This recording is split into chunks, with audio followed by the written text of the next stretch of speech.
What if I told you that some of the foods sitting in your kitchen right now, foods you have been eating for years because someone told you they were healthy, are quietly keeping your blood sugar high? I know that sounds frustrating. You are doing your best. You are reading labels, cutting back on sweets, maybe even skipping dessert entirely. And yet the next time you check your fasting glucose in the morning, the number is still higher than it should be. That is not your fault. It means you simply have not been given the full picture yet. Here is something that surprises many of my patients. Whole wheat bread, flavored yogurt, bottled orange juice, and even some granola bars can cause blood sugar spikes that rival a candy bar. Meanwhile, there are specific foods, humble, affordable, easy-to-find foods that have been shown in research to bring blood sugar down naturally and keep it stable for 4 to 5 hours at a time.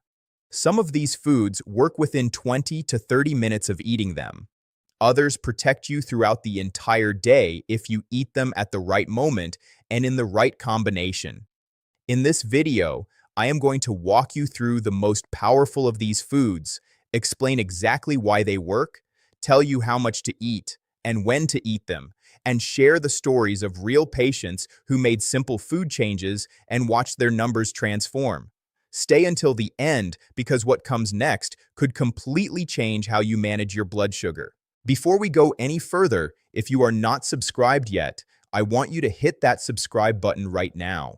Every single week, I release videos specifically about blood sugar control, pre-diabetes, type 2 diabetes, and practical things you can do to protect your health.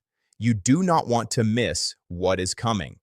Now let me explain something that most people with high blood sugar have never fully understood. And once you hear this, everything else in this video will make complete sense. Blood sugar, also called blood glucose, is simply the amount of sugar that is circulating in your bloodstream at any given moment. Your body actually needs glucose. It is fuel for your brain, your muscles, your organs. The problem is not glucose itself. The problem is what happens when there is too much of it, too fast. Every time you eat, especially when you eat carbohydrates, your digestive system breaks those carbohydrates down into glucose and releases that glucose into your blood. Your pancreas then releases a hormone called insulin. Think of insulin as a key that unlocks the doors of your cells so glucose can enter and be used for energy. In a healthy body, this process is smooth and efficient. Glucose rises, insulin is released, cells absorb the glucose, and blood sugar comes back down within an hour or two. But when you have insulin resistance, which is the foundation of prediabetes and type 2 diabetes, those cell doors become stiff. The insulin key is still being made, but the lock does not respond well to it. So glucose stays stuck in the bloodstream longer than it should. Your pancreas tries to compensate by producing even more insulin, which exhausts it over time. And meanwhile, your fasting glucose climbs higher, your A1C number rises, and you start feeling the effects: fatigue, increased thirst, blurry vision, difficulty losing weight, and that frustrating feeling of doing everything right and still seeing bad numbers. Here is what makes this worse. Many so-called healthy foods actually accelerate this problem. Foods that are low in fat but loaded with refined carbohydrates cause rapid glucose spikes. Fruit juices that have been stripped of their fiber hit the bloodstream almost as fast as soda. Even plain white rice, a staple for billions of people worldwide, converts to glucose so quickly that it can push blood sugar dangerously high within 45 minutes of eating. And flavored oatmeal packets, which are marketed to people with diabetes constantly, often contain as much sugar as a cookie. This is why food choice matters more than almost anything else when you are managing blood sugar. Not just what you eat, but how much, when, and what you combine it with. And that is exactly what this video is going to teach you. Let us start with the first food, and I want to spend real time on this one because it surprises almost every patient I share it with. That food is raw apple cider vinegar. I know it does not sound glamorous, but the science behind it is genuinely impressive, and I have watched it change lives. Apple cider vinegar contains a compound called acetic acid, when you consume even a small amount of it before a meal, specifically 1 to 2 tablespoons diluted in a full glass of water. That acetic acid does something remarkable. It slows the rate at which your stomach empties its contents into your small intestine. When digestion slows down, glucose enters your bloodstream more gradually, which means your pancreas has time to respond properly, and you avoid that sharp spike that so many people experience after eating. But it does not stop there. Research published in the journal Diabetes Care found that consuming vinegar before a high-carbohydrate meal reduced post-meal blood sugar spikes by nearly 34% in people with insulin resistance. That is a significant reduction from something that costs less than $2 a bottle. 1 to 2 tablespoons in 8 ounces of water, about 10 to 15 minutes before your largest meal of the day. That is the sweet spot. Some of my patients prefer to use it as a salad dressing, which is equally effective as long as you eat the salad first before touching any bread or starches on the table.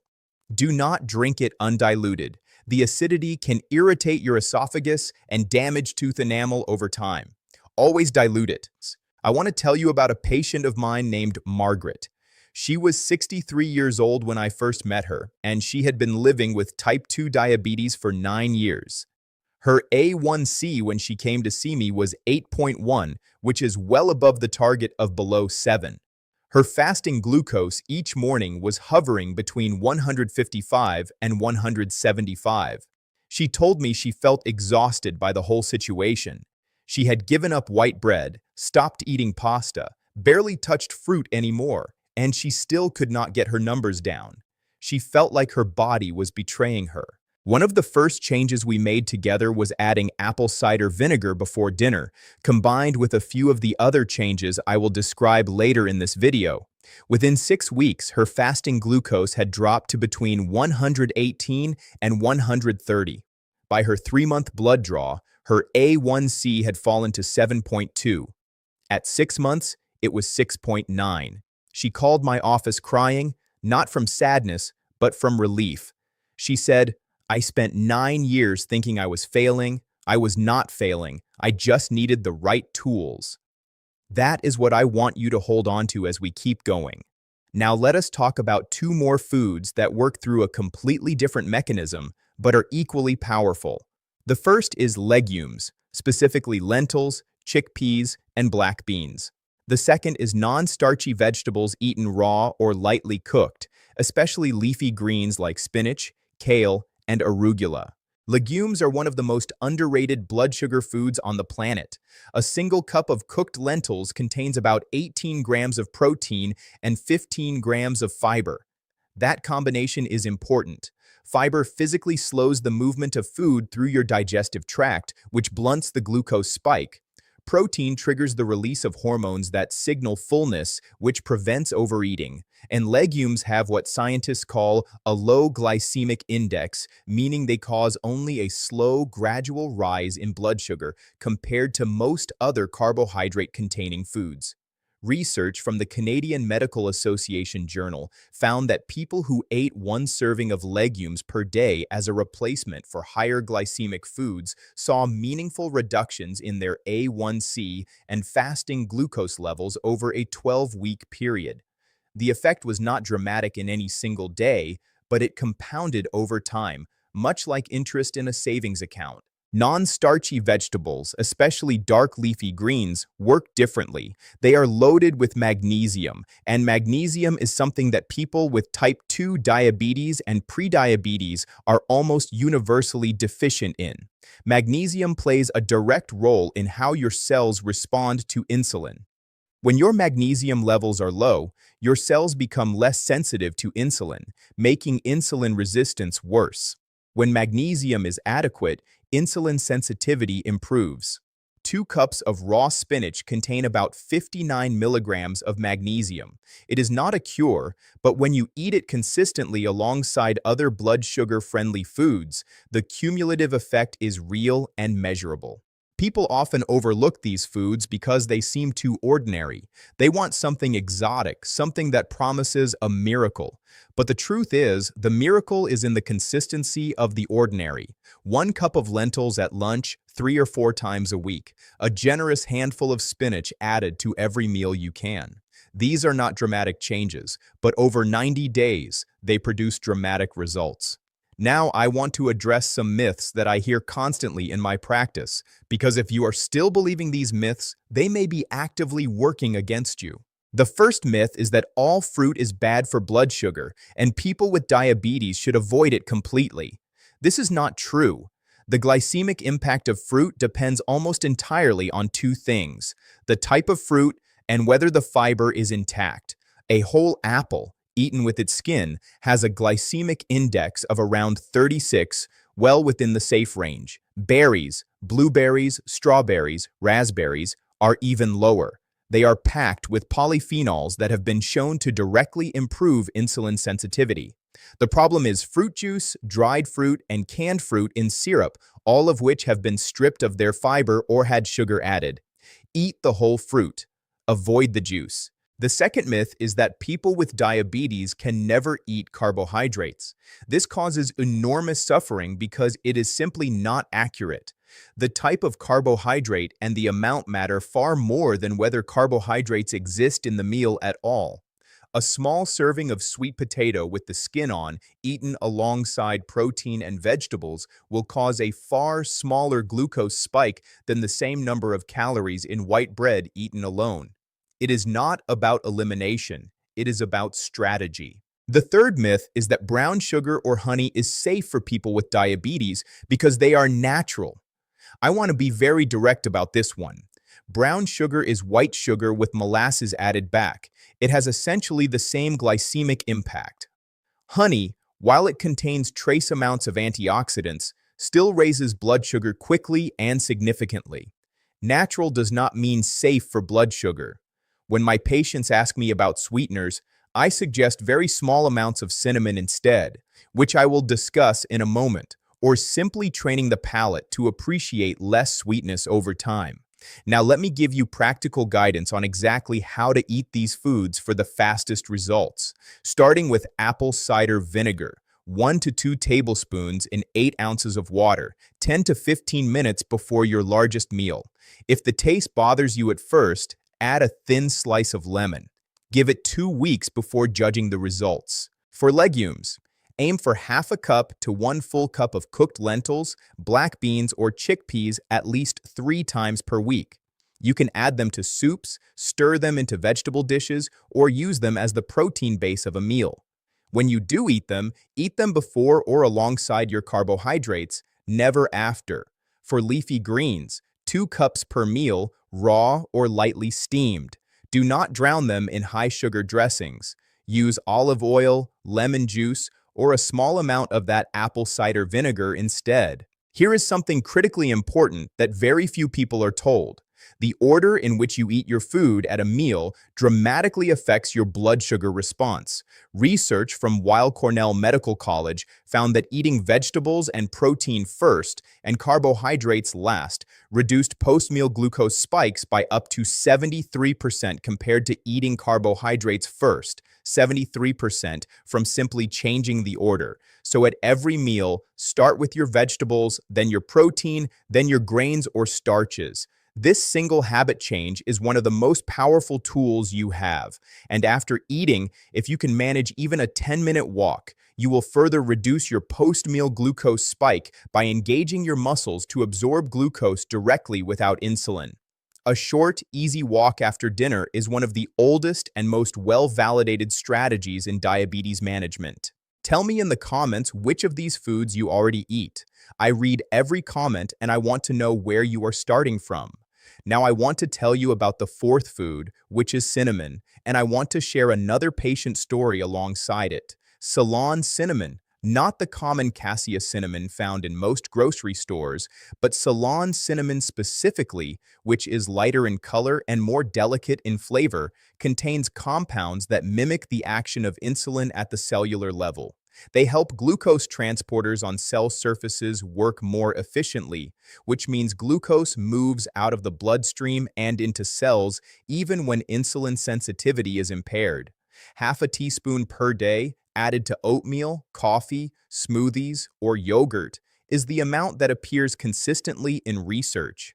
It is not a replacement for medication, but as a daily addition to food, it is one of the most accessible tools available. I want to tell you about a patient named Robert. He was 51 years old, recently diagnosed with prediabetes, working long hours in an office, and convinced he did not have time to make significant diet changes. His fasting glucose was 118. His doctor had given him 6 months to bring it down before discussing medication. He came to see me feeling defeated before he had even started. Robert's biggest mistake was skipping breakfast and then eating a large lunch of sandwiches and chips around 1 in the afternoon, which caused a massive glucose spike followed by an energy crash that made him reach for more carbohydrates by mid-afternoon.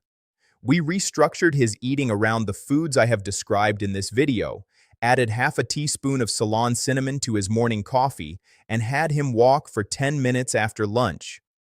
Within 8 weeks, his fasting glucose had dropped to 101. By the 5-month mark, it was 96, firmly in the normal range. He did not need medication. He said, "I thought I was too busy to fix this. Turns out I was just missing the right information." That is the theme I keep coming back to. Not failure, not weakness, just missing the right information. Let me walk you through what an ideal daily meal plan might look like using everything we have discussed. In the morning, start breakfast with 2 scrambled eggs cooked in a small amount of olive oil. Alongside that, have half a cup of plain Greek yogurt with a handful of blueberries stirred in and half a teaspoon of Ceylon cinnamon. If you want something warm and filling, a small bowl of steel-cut oats, not the instant flavored packets, with a tablespoon of chia seeds and some walnuts is a strong option. Drink a glass of water with 1 tablespoon of apple cider vinegar about 15 minutes before you eat. For lunch, begin with a generous green salad dressed with olive oil and lemon. Then have a bowl of lentil soup or a serving of black beans alongside a moderate portion of grilled chicken or fish. If you need carbohydrates, a small piece of whole grain bread or half a cup of brown rice is appropriate, eaten after your protein and vegetables. For dinner, start again with vegetables, roasted broccoli, sautéed spinach, or a simple salad. Then eat your protein, salmon, chicken, eggs, or tofu. If you are still hungry, a small serving of sweet potato or quinoa is a good finishing carbohydrate. Walk for 10 minutes after eating. For a snack, if you feel hungry between meals, a small handful of raw almonds with a piece of whole fruit is ideal. If you need more protein, a hard-boiled egg with some raw vegetables is excellent. Avoid crackers, cereal bars, and anything with added sugar, even the ones marketed specifically to people with diabetes. If you feel more energy on this plan within the first week, that is your body responding to more stable blood sugar. If you need more substance, add a bit more protein or healthy fat, avocado, olive oil, nuts, rather than adding more carbohydrates. I need to take a moment to speak directly to those of you who are currently on medication. This is important. Everything I have described in this video is safe and beneficial, but if you are taking metformin, insulin, or other diabetes medications, the food changes I have described can lower your blood sugar significantly. That is the goal. But it means your doctor may need to adjust your medication dose to prevent your blood sugar from going too low. This is not a dangerous situation as long as your doctor is aware of what you are doing. Please tell your doctor that you are changing your diet and monitoring your response.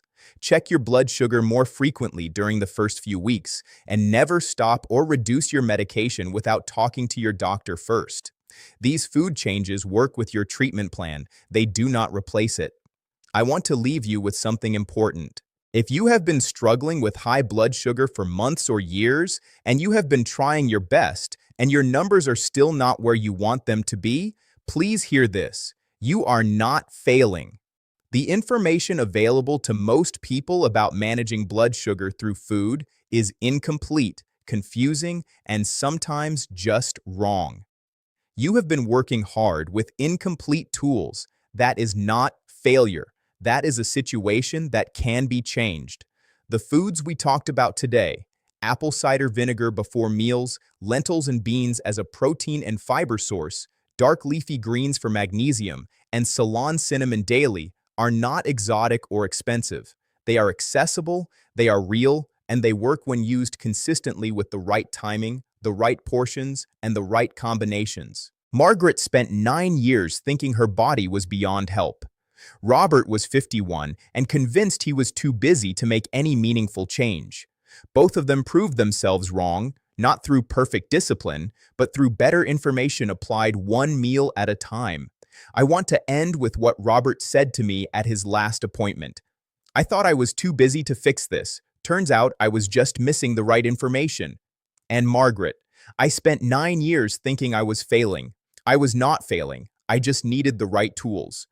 Your body has not given up on you. It is still responding. It is still capable of improvement. It just needed the right information, and now you have it. If this video helped you, please like it so that more people who need this information can find it. Subscribe so you do not miss next week's video. Share this with someone you know who is struggling with their blood sugar. And leave a comment below telling me which of these foods you are going to try first, or which ones you already use. I read every single comment, and your story might be exactly what another viewer needs to hear to keep going. Your body is ready to respond. It just needed the right information. This video is for informational and educational purposes only. Always consult your personal doctor before making any changes to your diet, medications, or treatment plan.